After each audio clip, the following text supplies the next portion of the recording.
some of what's been said here kind of racist. Your white opinion of racism doesn't Racism really. I'm cool with it. That's a little bit racist.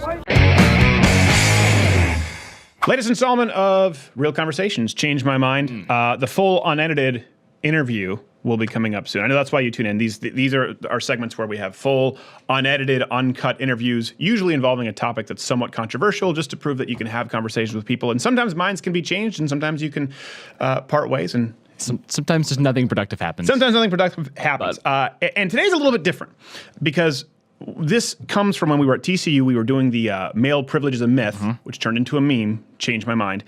And then I sat down with a couple of people. There were very few people willing to have a conversation that day. It was one of our less productive change my mind days.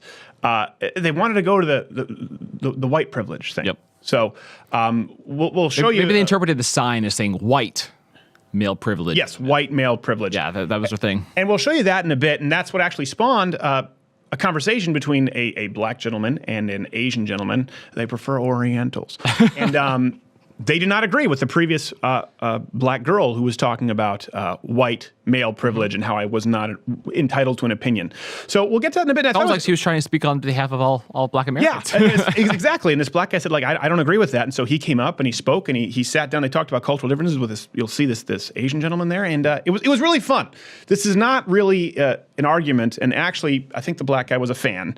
So full disclosure. So it's not what you're used to. But I just thought it was something really cool. It was an organic conversation that warranted a watch. And I will say this, with the Real Conversations That Changed My Mind segments, we've been very happy overall with, what would you say, 70% positive, maybe? I'd say probably more than that. It's pretty rare. I mean, I think even if you have to be a pretty hateful little booger to find this to be like an evil. Well, yeah. I mean, there were a couple of those. Video. There was like the guy, the white male privilege guy. Frustrated. SMU, they tried to run us out in a rail, which is why we're going back to perform on March 22nd. And the feminists said it was male privilege-y. Yes, so you do it in the first place. But at SMU, they got pretty mad. So that was one where there were a few. They were pretty upset, and that's why we're going back in the 22nd. So book now. I would say 70%. I'm trying to be generous. 70% have been positive, and 30% have been somewhat hostile. And I will tell you this, though, any success that we've had with this segment, when we first started doing it, we said, you know what, if there's any success with this at all, if we're able to actually keep it civil and actually have the kind of conversation we want to have with people, the kind of conversation that we've always had off air with new people. Yep. Sometimes new hires, or sometimes when people show up to live shows, we'll sit and we'll talk to people for a long time. Sometimes it's even just in an Uber ride or a taxi ride. Exactly. Around. So if there were any level of success with this series, we would have been happy. Let alone to see how much it's been embraced by people out there, because that doesn't really happen. In the age of the clickbait title and everyone wanting to talk about controversy and Antifa, and obviously that's reality. You have to deal in reality, but you can also have these kinds of conversations that are very productive. There are two sides of that coin, and you don't really hear this other side. So we're pretty happy, I would say, overall. I mean, I would consider it something that we're probably really would consider most proud of here on this. Most proud of that, and we kind of fell into it. Yeah. It really wasn't a planned thing. It was like, let's just try this. And let's see, and we didn't expect much to come of it. Yeah. To the point where we get a lot of requests, probably more for this than anything else. Yeah, we have entire campus shows and tour shows that people want to have just for Change My Mind coming to their Just for Change My Mind, right, which is very different from the live show we're doing at SMU on the 22nd and then Illinois in March. But we will go to different campuses and do the Change My Mind segments going forward. So first off, let's show you this was supposed to be male privilege is a myth, and this lady decided to take it a different direction. 1, 2, 3. Jump with me, jump us with me, oh, with me, keep such fun. Jump with me. And what are your names?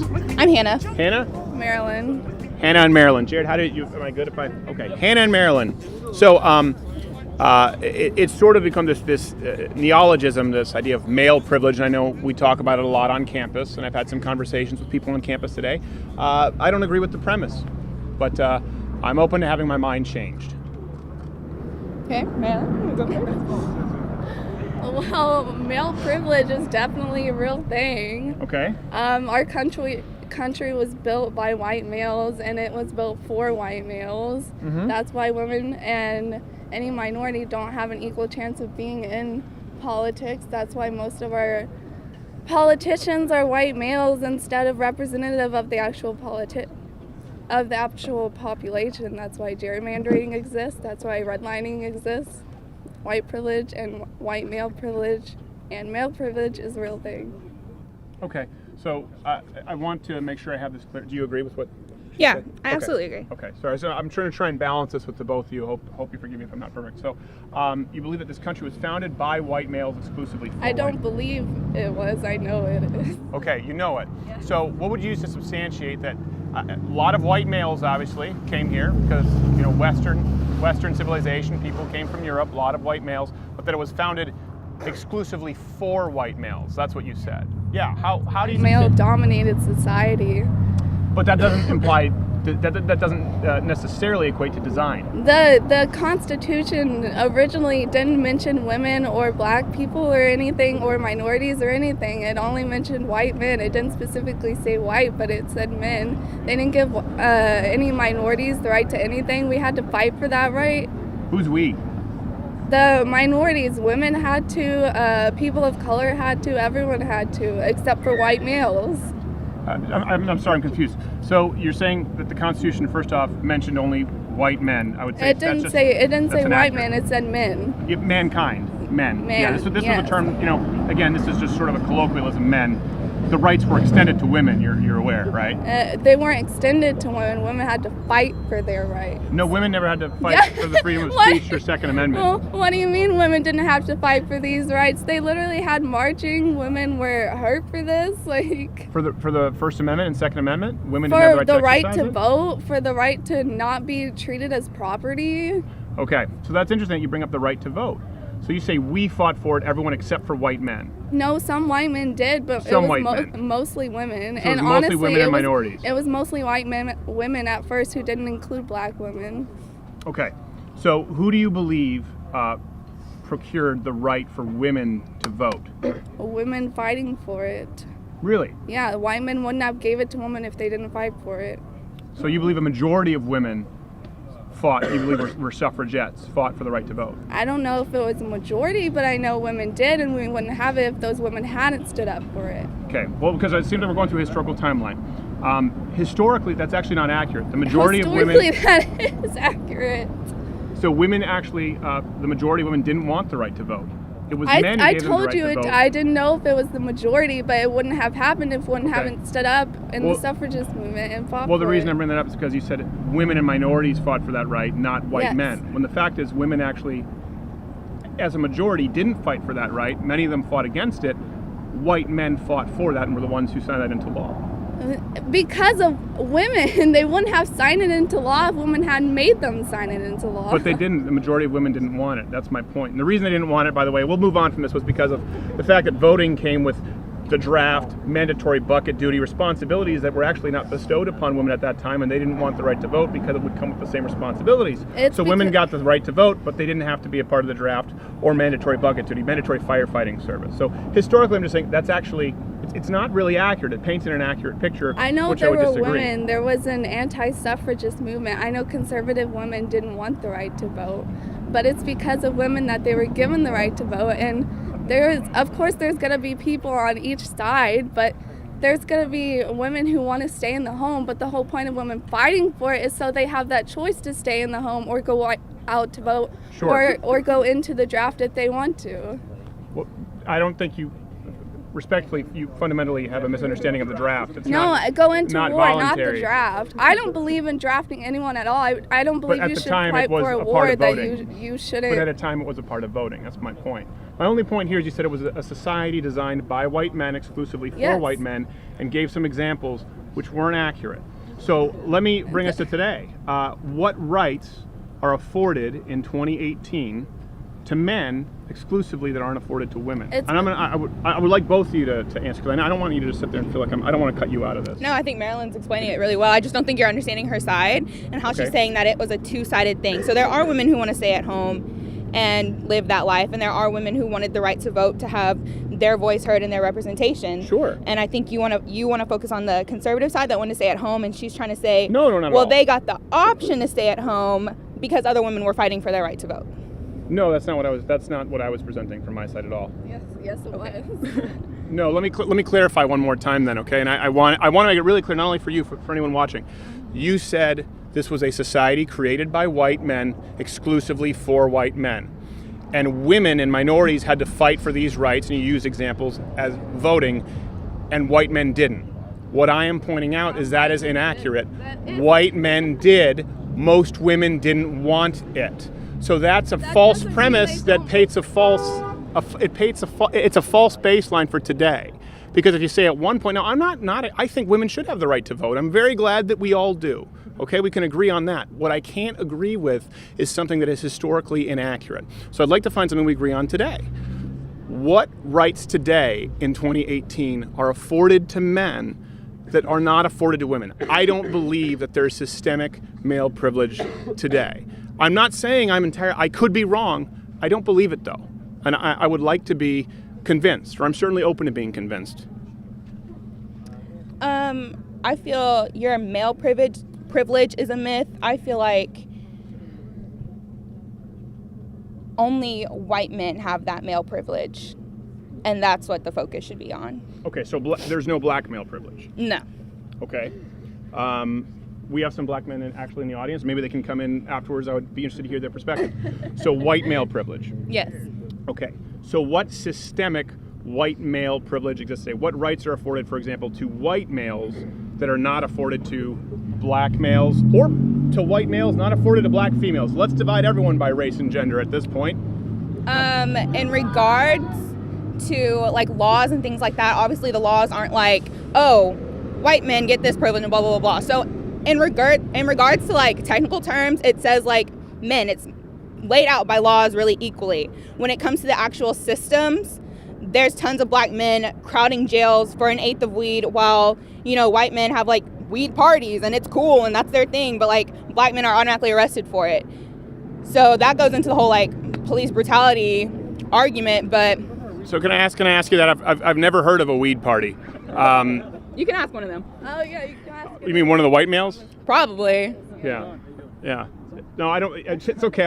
We'll have someone come in afterwards and they can explain to me a weed party. So, no, genuinely, this is not me being a smart. Kind of parties fraternity brothers throw. I'm sure they do, but the premise was the idea, right, that black men are in prison for an eighth of weed. Do you have any statistical data to prove that black men with nothing more than an eighth of weed go to prison? I couldn't give you the exact statistics, but there's several accounts of it, and it's not unknown. It's pretty much common sense that blacks are way easily more arrested than white men. Well, apparently it's also been common sense that the majority of women were pushing for the right to vote and that white men didn't support them. So we're trying to deconstruct some of these ideas that people maybe assume are common sense but are factually inaccurate. Now, the truth is men as a whole are much more likely to be incarcerated than women. Men as a whole, even white men, get far more harsh sentencing for the same crime as women. White men are shooting up schools, so I think they should have a harsher punishment. Well, hold on a second. I mean, hold on, but hold on a second. But black men are shooting each other in record numbers as well. That's not really relevant to the point. You were asking for the facts, and they're right here. Let me see. Here's the facts. Okay, so hold on one second. From the NAACP, you said for an eighth of. I want to make sure we're really clear here. You said white men are having weed parties, and a black man with an eighth of weed will be incarcerated in a federal prison. So what I have here is your source from the NAACP. I mean, there's multiple. From the NAACP, in 2014, African Americans constituted 2.3 million, or 34%, 64% of the correctional population. Okay, African Americans are incarcerated at more than 5 times the rate of whites. Now, nothing here at all involves behaviors or crimes committed. I'm trying to look for anything in here that relates to black people being sentenced simply for an eighth of weed. So this is from the NAACP. That would be as biased of a source as you could use. But I don't see it. I don't see it. Show me, I would like to see I would be very open to hearing the statistical reality. I'm not trying to be confrontational. I would like to hear that stat. I think it's horrible. I don't think anyone should be arrested for an eighth of weed or put in jail. I think we can agree on that, right? No, I agree. Whether they're white or black. Yeah. I don't think white people should be shooting up schools, whether they're white or black. Yeah. Well, I definitely agree. Obviously, welcome to listen to whatever's happening over here and continue to do that. But we're going to have a conversation over here about campus climate, sexual assault, and... Why don't you come talk? Why don't you come talk? More than welcome to it. I'm just saying that we're going to be over here. Great, thank you. I'll come over and talk with you guys too. This is where it counts. Okay, so let's assume that will. And sorry, I hope you're still comfortable. I don't want to make anyone uncomfortable. No, it's fine. I feel this has been respectful, and you've been very polite. So again, the systemic differences we're talking about, men, period, are more likely to be incarcerated than women. Yeah. Men are more likely to be physically assaulted than women. So we're getting into this. First off, this is data. But when we get into the anecdotal that, white men tend to have it better because they can walk around and have weed parties, that's not necessarily accurate. So particularly when we're discussing an issue as sensitive as race, gender, and systemic oppression or inequalities, don't you think it's really important that we get that correct and the premise correct before we go off and divide people by these subcategories? Yeah, but I think there's tons of statistics out there already. And even if you don't want to look up the statistics, it's not hard to see how many black men are in jail at larger rates than white men. Do black men commit crimes at a higher rate than men? Definitely not. That's No. just not true. No? No. No, so black men do not commit crimes at a higher rate than white males? No. Okay. Do you have statistics that would reflect that? I mean, I'm sure I could look them up, but it's definitely not true. It's because racism is built into the system. That's what the system is built against blacks, and that's what racism is. That's why there are more blacks in prison. Okay. Well, it seems like we've gotten away from male privilege, now we've gotten to black-white. But I'll go with that if you'd like to. And I don't disagree that there have been horrible instances of racism in this country, including, by the way, in Canada and, of course, in Europe, the British Empire. And by the way, I hope you understand I'm certainly not a slavery or racism apologist. I think that's bad. I think racism is bad. But you just mentioned that, someone else was just earlier was saying that I was okay with rape, which I'm not, simply because I believe there needs to be proof for rape. So I think racism is bad. If we can all agree that racism is bad, you say the systems are racist and set up. Okay. What systematic racism do we have today then in that case? The system is built against, so it all goes back to slavery. Colored people of color, sorry, have never been... Careful, colored people, it's people of color. One's racist, one's okay now. Yes, people of color is the correct term. People of color have never been given an equal opportunity. They've never been given the equal opportunity for jobs because after racism was abolished, came segregation and then Jim Crow and separate but equal. So people of color have never been given the same opportunity as white people, which is why it's been built into the system. In 2018, do you believe that's true? Yes, it's still. Can I ask you? Can I ask you a question? Did you go to TCU? Yes. At TCU, do you know if there is any affirmative action, for example, grants exclusively given to people of African American heritage? I'm not sure if we have in place affirmative action, but I know we do have the chancellor's, what is it called? The community scholars? Community scholars, yeah, which is put in place to help get minorities into college. Right. So so there are grants and scholarships. I think we would agree across this country for minorities. Yeah. And those wouldn't have to exist if it wasn't the system. But will we not say that's... If the system was equal, then those scholarships wouldn't exist, which is why we have to have those scholarships. So I just want to make sure that I understand these scholarships correctly because I don't attend the school. So these are, you said it's the community grant for is that what it's called? Community scholar. Community scholar, and this is exclusively for minorities to try and get them on campus. Exclusively for minorities, there is. It's majority minorities, but you can be any race and get this scholarship. Yeah. Okay, so this is something specifically to the school. Mm-hmm. Yeah. Mostly if you come from a lower economic standpoint. From a lower economic standpoint. Okay. Are there or are there not grants, for example, or laws in place, we know affirmative action, that would be granted exclusively toward minorities? It seems in this case this one may not, but are you aware that those exist on campus? Yes. Okay. So when you say minority, that would be excluding people who are not minorities for this grant or scholarship, correct? Yes. Is that discriminatory? No, because it's fighting against the system of racism. Well, I'm not asking about the system of racism. I'm asking is, by definition, is that discriminating against groups of people for this grant? No. What is the definition of the word discrimination? Let me look it up. Okay. I would venture it would be something along the lines of discerning or excluding certain parameters or qualities from a given opportunity. Unjust or prejudicial treatment of different categories of people or things, especially on the grounds of race, age, or sex. Okay. So excluding people based on race. It says unjust or prejudicial. This is from Merriam-Webster. It's from. Okay. Here, I appreciate it. So the point is there's discrimination occurring there. Is there anything like that for white students? Unjust. That's not unjust because it's making it equal for minorities. It's making it equal. Yes, because they don't have an equal chance in our society. How do they not have an equal chance to get to TCU? What do you think we're trying to explain to you right now? What have we been talking about this whole time? Well, I'm looking at several black people here who've made it to TCU. Several black people? I'm looking at a sea of white. I don't know what you're looking at. I guess you're a figment of our imagination. Well, hold on a second. Hold on a second. Sorry, you're Asian, so I guess you don't count because there are too many of you on campus. I'm saying I'm looking at many. There's a guy biracial right here. No, listen, there have been people coming in and out. The point is, many of these people disagree. They believe they can get into to school. They don't believe there's systemic discrimination. More white people that can get in, so there's more white people. There are more white people in this area of town, and we've gotten away from male privilege. We talked about white privilege versus black privilege. Is not what we're talking about. Or people of color. Is people of color, is that the term you prefer? Sure. Well, I don't know. I know some people prefer black, some people prefer people of color. I would like to go back to the idea of male privilege. I still haven't heard a right afforded, or same thing with race. I still haven't heard a right afforded to someone who is a white male not afforded to, say, a black female. I think that's pivotal if we're going to talk about systemic discrimination. I'm sorry, my knee touched you. I apologize. I meant nothing by it. I just have wide legs. But we don't agree that that's pivotal. If we're going to say there is systemic discrimination that needs to be rectified, we would need to be able to find in 2018 at least one example of systemic discrimination. Okay. How many of our presidents have been white and male? The last one was black.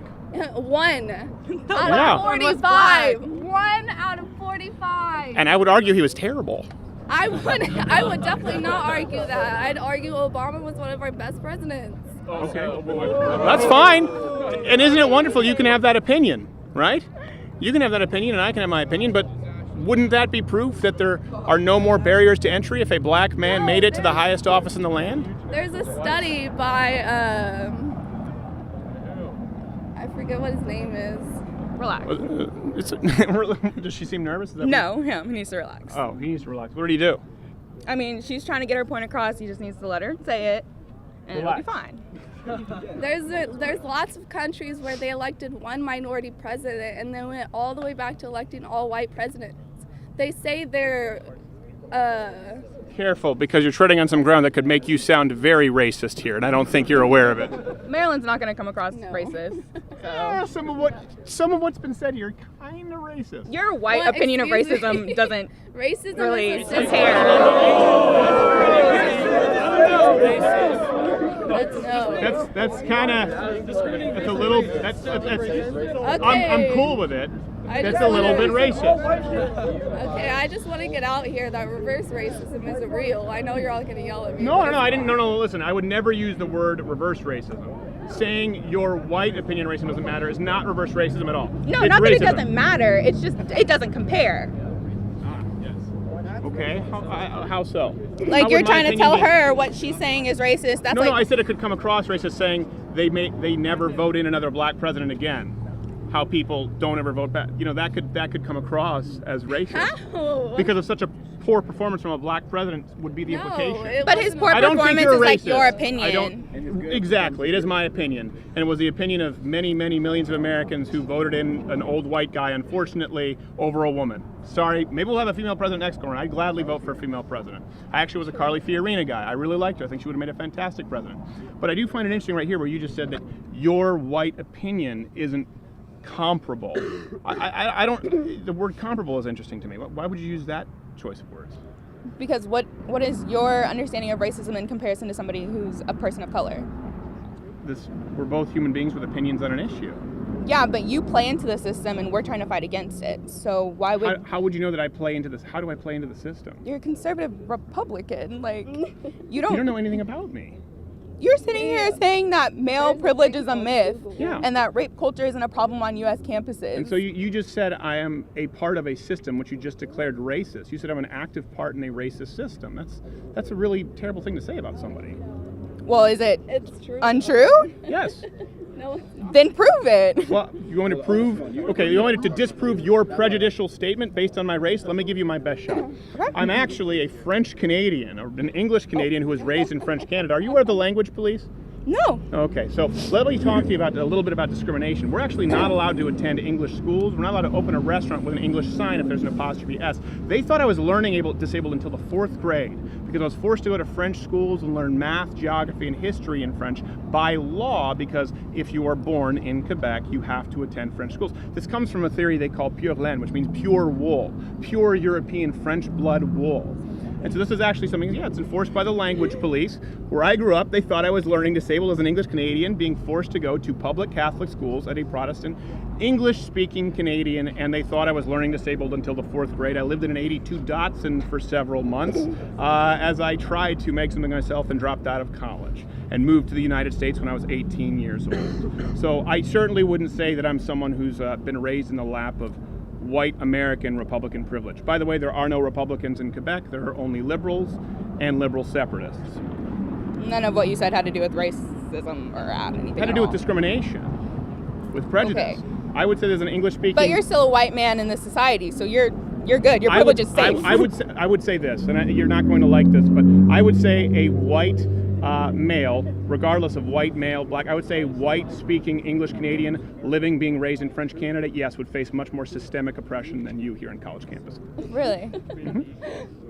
So it's easier being you, a white person in America, than me, a white person? No. Half-white person in America. You're half white person in America? No, I was talking about my upbringing because you said you're playing into the system. You're a white male conservative Republican. Yeah, I don't care about What if the I were background. what if I were a white male Democrat? What if I were a transgender Then I would hope that you Democrat? would be fighting the system. What system? And trying to We've said change this it. what system? The systematic racism What's in systematic America. racism? I just need one example of systematic Police racism. brutality. Okay, police brutality. No, listen, ignore them. We're just having a conversation. And the peanut gallery doesn't matter. Okay, it's okay. I'm not laughing at you. I'm not being disrespectful. No, There. I get Don't it. associate me I with get them. I'm just saying I want to just keep it here so that it's not fair if there's a pile on, and I want everyone to take their turn. So I appreciate it. Police brutality. That's interesting. Again, with the sign is about male privilege, but you seem to really focus on the race issue. So let's talk about police brutality. How is that? So the example of the system that you say I play into here proactively in America, police brutality is an example of systemic discrimination, white male privilege. Yes. How so? Because black men are killed at traffic stops, black women included.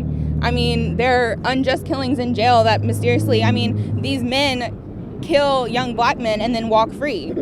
Like, your life and your privilege is fine, but black people are dying. So you believe that it's okay, it's legal to kill an innocent black male, and it's happening in record numbers Yes. because we're white?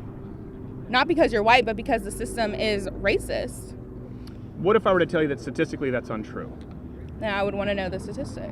Yeah, what if I would tell you that actually white males are more likely to be shot by police? Okay, why wasn't the Florida shooter shot dead then? Well, we're getting into the anecdotal. Okay. So statistically, empirical data would say that actually white males are more likely to be shot by the police. Okay. But I just completely disagree with that, and I don't know where your statistic is coming from. Okay. Well, I think we have some other people who would like to discuss, but Okay. if you disagree with the statistics, we have them up on the website. I think it's horrible if anyone is shot, an innocent person Yeah. shot by the police. No, I think we totally. use better training with a lot of police officers. De-escalation, Absolutely. I think that should be used with white or black people. Mm-hmm. But I think one thing, if I may, because sorry, did I step on your foot? No, you're fine. Oh, there's a walnut here. One thing, if I may, if the goal is to have a conversation, I really do want to have a conversation. I've tried to be respectful. Just as I'm sure you would probably be more defensive or less capable of having a civil dialogue with someone if they said, well, you can't possibly understand because you're a black woman, you don't know anything about this. I'm sure right away you might say, well, hold on, what do you mean by that? Coming into a conversation with someone where you don't have empirical data or evidence, I've presented some, you've disagreed with some, you haven't presented much of your own, but saying that someone's opinion simply isn't comparable because they're a white male, A, is not a valid argument. I hope that's not one that's taught as okay in college, and it's also not something that's going to convert anyone to your way of thinking. You know, the idea is to change my mind. I will tell you, I appreciate you sitting down and doing it, but that is probably the least effective way to enter a conversation if you're looking to change someone's mind, to say you're wrong or you don't know because you're a white male. So I would hope that moving forward that maybe you might reconsider your tact, because you seem like you seem very much like a nice lady. I don't think you're aware of that, but it shuts down dialogue before it begins as opposed to encouraging it.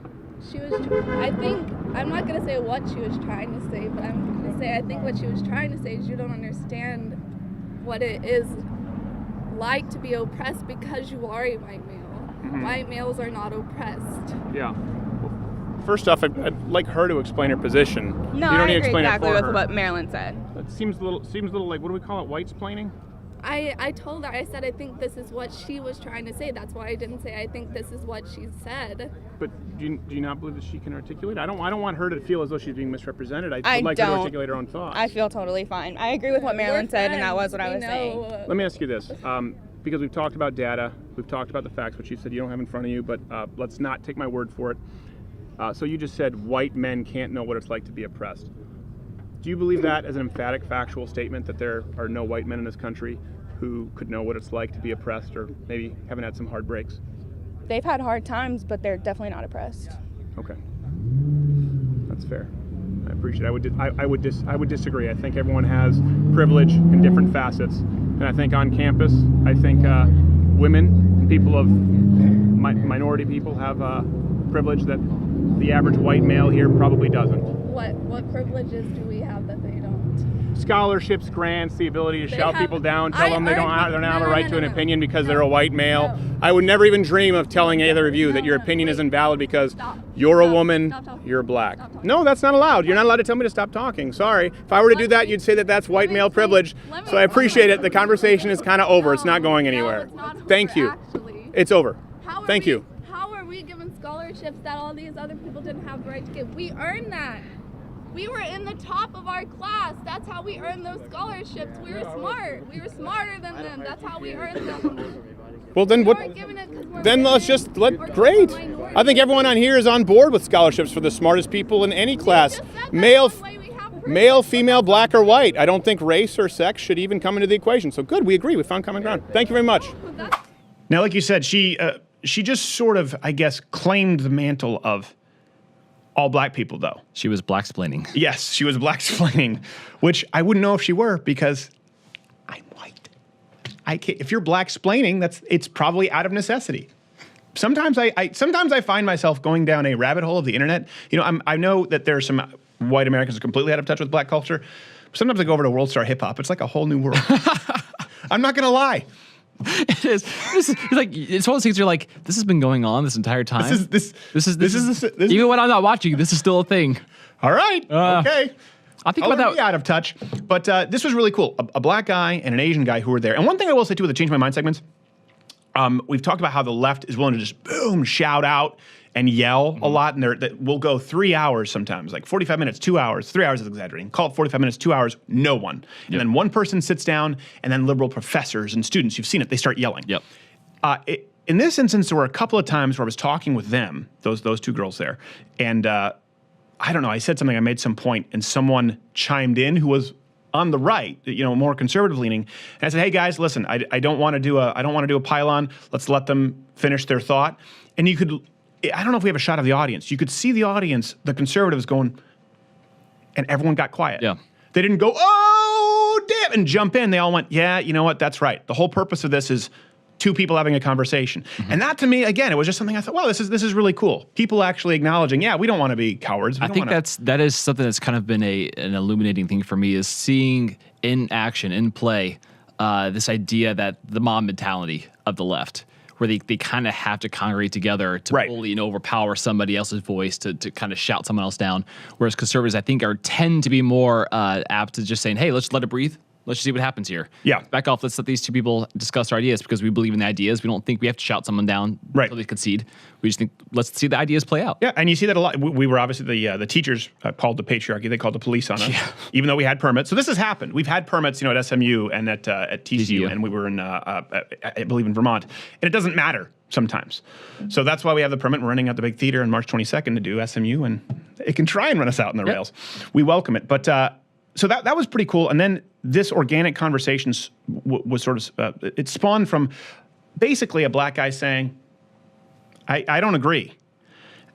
And okay, you want to come out and you want to talk about it? And then an Asian guy saying, like, actually, my family, they're first generation immigrants, and I don't agree with a lot of the stuff she said. I said, okay, do you want to come out? And then we were bridging the racial divide, like heroin. It brings people of all different colors and creeds together in its warm embrace. So enjoy this.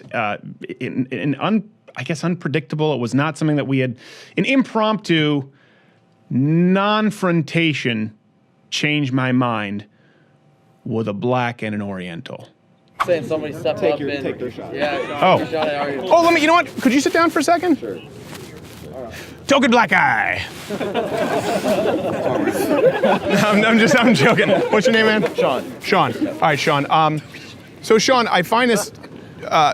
Do you agree with what was just stated there as a black male? No. Okay, you didn't even have to think about it. With what part do you disagree? Well, first off, the statistics about like black crime and police brutality overly affecting black males. I mean, we have to look at crime statistics. So yes, black males are overrepresented in prisons, but black males are also overrepresented in crime statistics. So black males are like what, like was it like 6% of the 6 or 7% of the population? Right. 6% of the population, because black females are 7% of the population. I think as total it's somewhere around 13. Yeah, total is 13. Yeah. Yeah. So I mean, if you take all that into account, then you have to consider, okay, so why are they overrepresented in crime? And the reason why, I mean, in my opinion, it's a lot of it is economic, a lot of it is cultural, a lot of it is the opportunities available in their areas, and people can make the argument that it's because of white oppression. I don't necessarily think it's because of white oppression. I think it has a lot to do with the welfare state. I think it has a lot to do with democratic policies and liberal policies, pushing agendas upon black people instead of giving them agency and allowing them to make their own decisions. She left. I was hoping that she would actually hear what you have to say here. Let me ask you, do you attend TCU? I do. How did you get in? I spent 9 years in the Air Force and got a scholarship, 4-hour scholarship. Thank you for your service. Appreciate it. And what are you studying? Psychology and philosophy, so I'm actually on the psychology on the liberal arts side, yeah. Well, listen, if you make less than a civil engineer, don't blame it on a white-black thing. You chose a degree that's kind of rough. I just want to enjoy my career, whatever it is. There you go. Well, listen, that sounds like something that would be, especially after 8 years in the Air Force? 9 years. 9 years, Jeez. Sorry, look, someone's like, 9. Yeah. Get it right. So you were in the Air Force, this is what got your scholarship. Do you believe that your path was more difficult to TCU exclusively because of your race?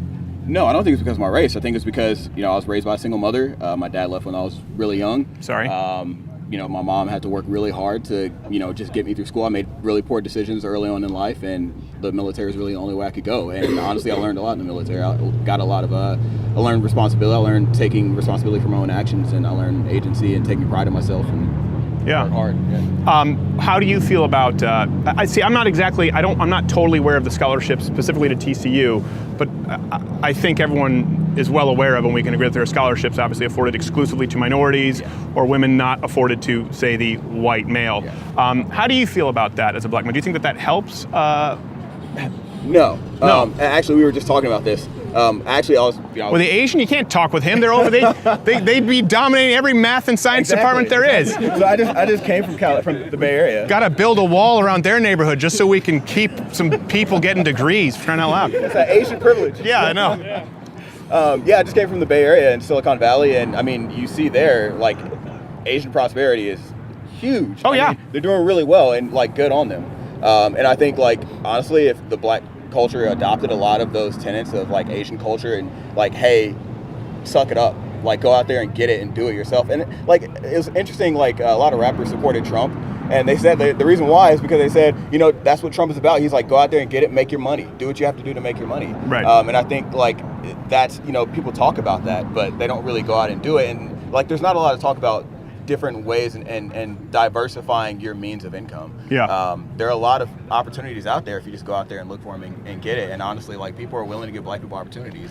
You know. Well, I'm sure. Here's the deal. I understand that there are racists out there, Oh, yeah, and I think it's kind of like a child who just misbehaves so often. You have to discipline them. You kind of see this with the left. Like if a child behaves well, okay, you don't have to correct them all the time. But when the left constantly just divides by race and by gender, then you have to bounce back and say, well, hold on a second. No, that's actually inaccurate. The truth is, it kind of bars us, it robs us of our ability to be empathetic to someone saying, yeah, you know what, I'm sure you get some tough breaks as a black guy, because we're constantly being told you can't understand and you've gotten everything because you're a white guy. I think it actually burns more bridges than it builds. Yeah, I agree wholeheartedly. Yeah.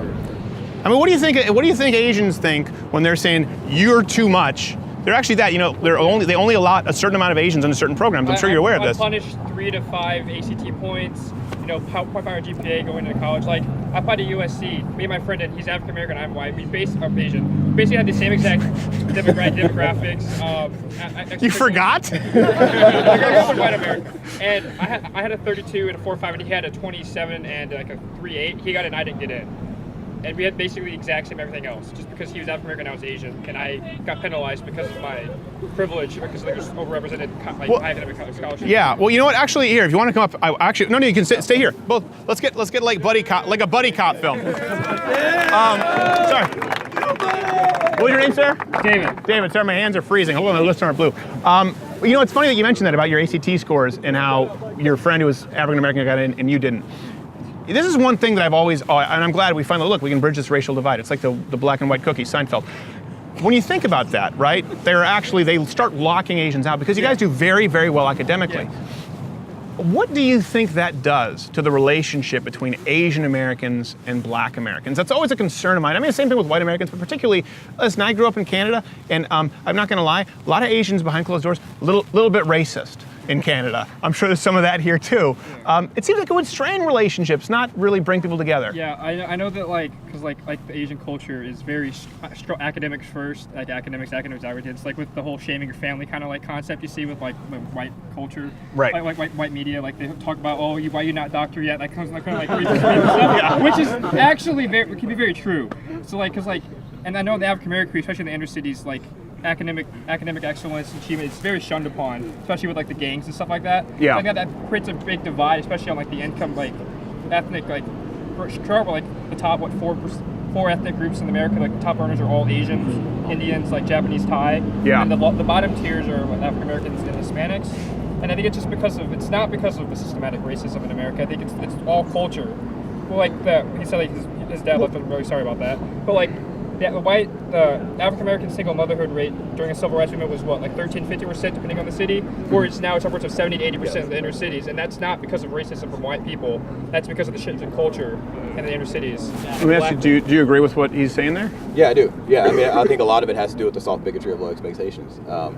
When you tell people that, you know, oh, well, you can't do anything in life because you have this overlord above you oppressing you, then like what is you're not gonna have any optimism. You're not gonna have any aspirations to achieve anything in life. Right. Because you're like, what's the point? And I think that's told more to black males than it is black females, because there's a statistic that just came out that black females are actually the most educated minority group per capita in the United States. I did read that, yeah. Which is like insane. You know, you think about it, it's like, well, how are they oppressed if they're, you know, having, you know. Unfortunately, that statistic, if you dig into it, includes a lot of the gender studies and that kind of stuff in there. You're like, well, educated. Yeah. I mean, that's what does educated mean? Let me ask you this, because you mentioned sort of cultural differences. If I may ask a personal question, you don't have to answer it, but I appreciate your candor. You talked about sort of the culture of academics. There's also, there's an argument to be made that obviously, specifically like Chinese, the language is more mathematical, so you have more of an advantage there, right? And that's actually kind of true. Have you ever read The Tipping Point?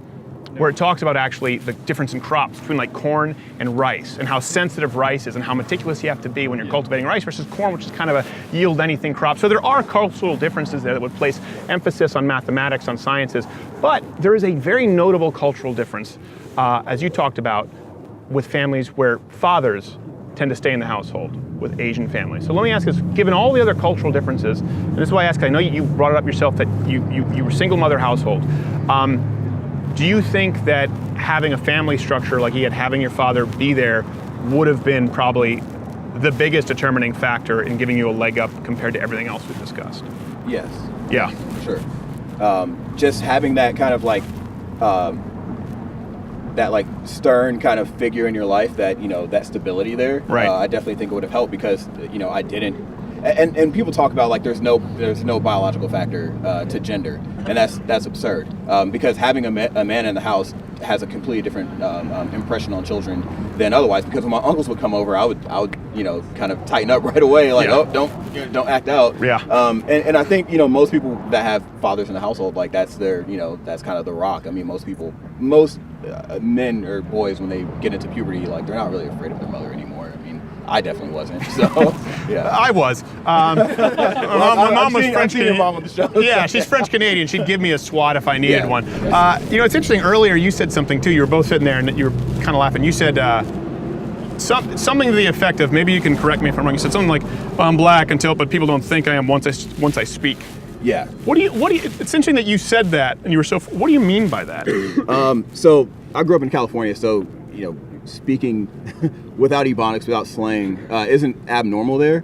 But as soon as I was stationed in Louisiana for 6 years, and when I got to Louisiana, I would walk into any McDonald's or whatever, and immediately they'd be like, "You're not from around here, are you?" Yeah. And no, I'm not. No. Okay. Well, it's also because of Louisiana. Like you're from a yeah. socialist state. Yeah, that's probably what they smelled it on you. No, listen, it's not like all black guys in California. I mean, I lived in Inglewood for a while. Yeah. I mean, I I saw mean- Straight Outta Compton. I know what I'm talking about. Yeah. Right on there. I grew up in Richmond. Coach Carter. I don't know if you ever seen the movie. Yeah, Coach Carter. That's where I grew up. Yes. so, Okay. Yeah. Oh, okay. Yeah. Sure. So, well, it's just interesting that you say that. Do you feel as though, like you've talked about this, right, with Asians? Yeah. How there's you feel there are expectations and pressures. Yeah, I within mean- your family to be. Yeah, and throughout history, if you look back at Asian culture throughout the early ages, through China, it's like the family structure is so sound, and the whole fact that you have to prove you have to show your worth to your family. Yeah. Or you're disowned. You have to earn it. I mean, there's a reason why South Korea and Japan are the two highest suicide rates in the entire world. I knew it was Japan. I didn't know South Korea was. Korea's higher. South Korea. Really? We have one of the hardest high school curriculums, and there's a placement test that basically tells you where you go in life. And so the suicide rate after that test scores come out is so astronomically high compared to all the I can developed imagine. world. So. Oh no, janitor! Ah! Exactly. And so and it's just this they feel so they look light on the family it's just they are the. Well, first off, I don't think that's necessarily healthy. Okay, I'm not saying, but I am saying, but it is clearly, obviously, an indicator of cutthroat culture, academic pursuits and performance. I just find it interesting because he mentioned the pressures on them, and then you mentioned, I don't sound black. So you feel, whether you realize it to some varying degree, pressures to sound a certain way. So it's similar to the Asian pressures, but what are the pressures there? How are you expected to sound? And where would you see those external pressures come from? It's honestly, I got it from growing up, especially, and like I said, I didn't do that well early on in life in school, and a lot of that was because of the pressures. It was like, you better not be a nerd. If you're a nerd, you're getting beat up. Right. That's just the way it is. Right. So you can't like things that aren't stereotypical for the culture. So if you like country music, I don't necessarily like country music, but if I were to like country music, that would be a problem. I'm gonna say, it's okay, there aren't any other black guys around. Okay. You can walk home safely tonight on campus. That guy said he liked the Zach Brown band. Get him. Yeah. So yeah, things like that, or after school activities, things like that. If you stick around after school, you're not cool anymore. Right. And it's more cool to cut class and get with girls and that's cool. Well, and let me ask you this: would you say that these pressures you talked about within your families, within your society, would you say that shaped your behavior as a young person more than, say, I don't know, Bernie Sanders' recent vote in the Senate floor? Yes. Yeah. You grow up mimicking your parents are your biggest role models in life. I mean, I would hope for most people if your parents are successful or they at least show that they're successful, that's something you want to imitate. And if you don't have a family structure that supports you and shows you what's right or wrong, you're going to grow up doing what you think is right or wrong. Right. And without that development, your right or wrong is going to be all about you. Right. And you're going to be so egotistically self-centered, you're going to be only thinking about yourself. That's when crime happens. That's when you murders. That's when people that they feel like, or they're oppressed because, you know, it's just everything's against them, or it's in fact it's just them. It is. That's one thing we've noticed in speaking with the more leftist students, who I appreciate that they came forward. But is this sort of, what is this? He's raising his. Oh, that's okay. He can take a picture of me. I don't care. I don't have to charge him for it. You know, these pressures, and people seem to confuse that because that's sort of anecdotal, but it's anecdotal in the sense that it's anecdotal within, like you're saying, the prism of your race. There are certain pressures that come with being a black person, with a certain culture, as an Asian person, and they seem to conflate that with systemic discrimination. One constant we've noticed today is not a single person could list us an actual right, an actual systemic form of oppression, and so they go to the anecdotal. And it's funny, that's one thing I would readily acknowledge. If you were to say, for example, hey, you know what, one thing you don't really know as a white guy, I'll tell you, is being raised as a black kid in an area of California in a single mother household. You know, it was hard for me if I wanted to study, or did he, because I would have been made fun of. That's just not, or if you were to say, hey man, one thing you don't really understand as a white guy is, you know, my mom locked me in a closet and beat the shit out of me with reeds if I didn't, you know, do my math homework. I would say, oh, wow, that's interesting. Let's have a discussion. But instead, it's just you can't possibly understand because of a system, and you're playing into a systemic form of oppression. I will tell you this, really, we don't have those kinds of pressures as white people. I think we'd all readily acknowledge that. We don't have certain expectations of us as white people, except, ironically enough, the one sort of consistent pressurized ecosystem right now for white people is a pressure to feel guilty.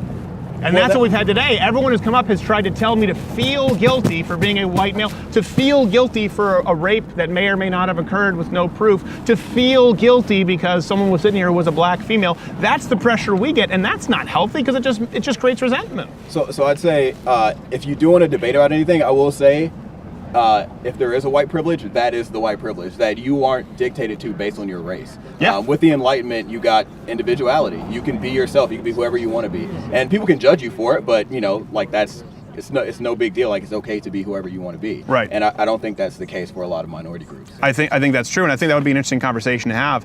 And I think we just kind of had it. But like the only system of oppression now is guilt. We're expected to feel guilty. Yeah. You're black people. If let's say you do really well for yourself, none of your black friends are gonna be like, man, you got that from a system of oppression. You just played into the system. They're like, if anything, they'll say now you owe the community, which is, you know, why you see a lot of rappers are like, I'm gonna move away from it. I don't want to give them money. Was it Ice Cube or Ice-T who moved back?